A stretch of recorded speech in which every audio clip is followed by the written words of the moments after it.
তো আজকে আমি ড্রয়িং করছি একটি গাছ। তো গাছটি প্রথমে রাফ স্কেচ একটি করে নেব। রাফ স্কেচটি করার জন্য আমি এইচবি পেন্সিল ইউজ করছি। উম,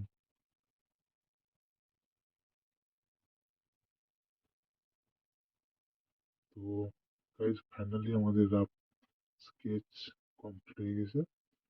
তো গাছটি দেখতে পাচ্ছেন রাফ স্কেচ কমপ্লিট, এবং আমি আজ প্যাস্টেল কালার অয়েল প্যাস্টেলসে ড্রয়িং করব।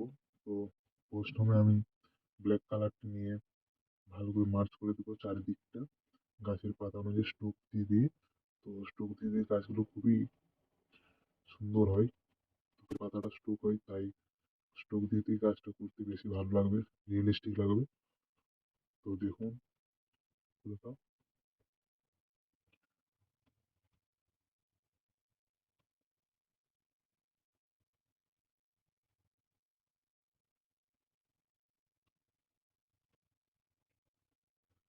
তো ব্ল্যাক কালারটি আমাদের কমপ্লিট হয়ে গেছে। ফোনটা তো ব্ল্যাক কালারটা আমার কমপ্লিট হয়ে গেছে।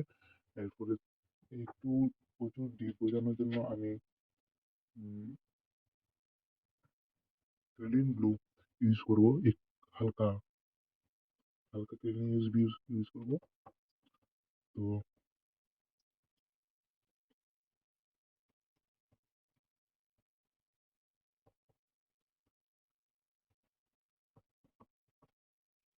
প্রায় কমপ্লিট, একটু বেশি ডার্ক লাগছে।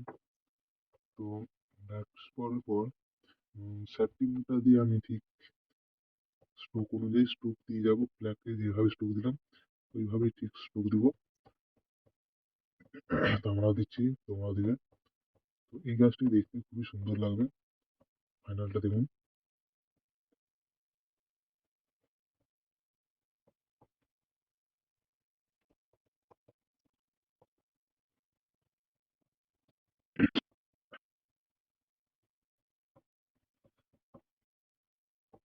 তো আমাদের স্যাপলিনের কাজ অলমোস্ট কমপ্লিট হয়ে গেছে।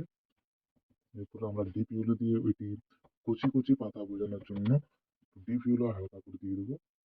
তো দেখুন,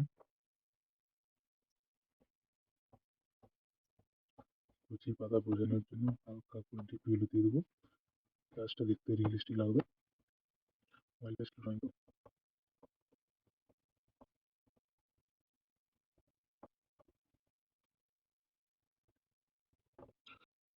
তো এটিকে ওয়াশ করার জন্য সাদা কালার দিয়ে ওয়াশ করে নেবো, একটু লাইট বোঝানোর জন্য, কারণ অনেক ডিপ হয়ে গেছে।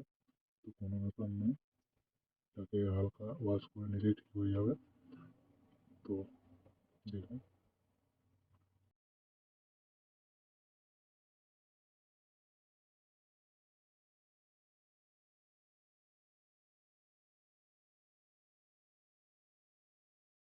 তো গাছ অলমোস্ট অ্যাক্রিলিক কালারের মতো লাগছে। তো দেখুন, আমি একটি সুতির কাপড় দিয়ে ওটা একটু ভালো করে ওয়াশ মানে মিক্স করে নেব গাছের পাতাগুলোকে। তো দেখতেই পাচ্ছেন কিভাবে করছি। একটু পারলে ওই স্যাপ্লিনটা দিয়ে রুমালটা দিয়ে নেবো, তারপরে ঘষবো। ওটা ভালো যাতে ভালো মিক্স হবে।